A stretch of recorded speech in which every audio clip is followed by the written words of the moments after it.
So there are 6 major banks in Canada, okay? Right? There's a green and white one, there's a blue and yellow one, there's a blue and red one, okay?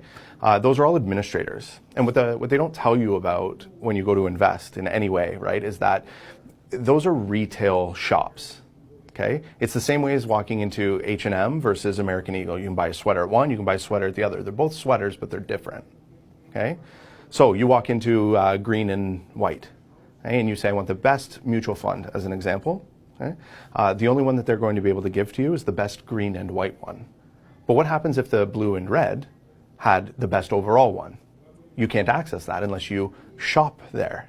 That's the difference. So be very careful about then withdrawing anything. What you want to do is actually change administrators. And in this country, you can do that. Like, it's just an internal thing, and you never trigger a taxable event based on moving from one to the next to the next. You could do it a million times. It wouldn't matter. Okay?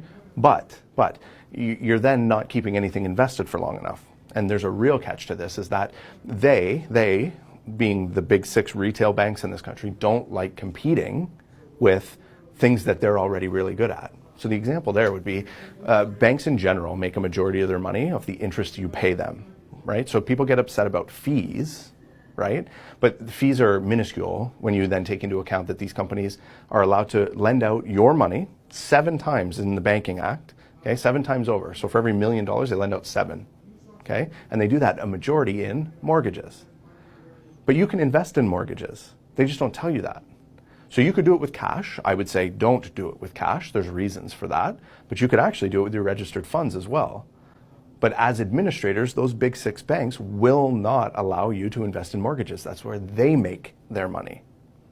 So what can you do? You can take that to another administrator. I could give you some names. You just reach out to our team. It's not a big deal. But what they do is they allow for self-directed. So self-directed, that's what you're going to want to find, a self-directed administrator. Any of the banks, red and yellow, will allow you to self-direct, but only to their products. If you do it on your own, right, so you've moved administrators, and you can choose. And now you can choose any of our strategic partners. A REIT is an example of something like that, a real estate investment trust. Okay?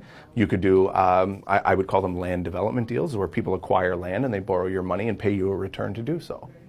But the big 6 won't allow you to do those things under their heading because they don't want the competition. They don't want you to make more money than they're making. That's the big scam.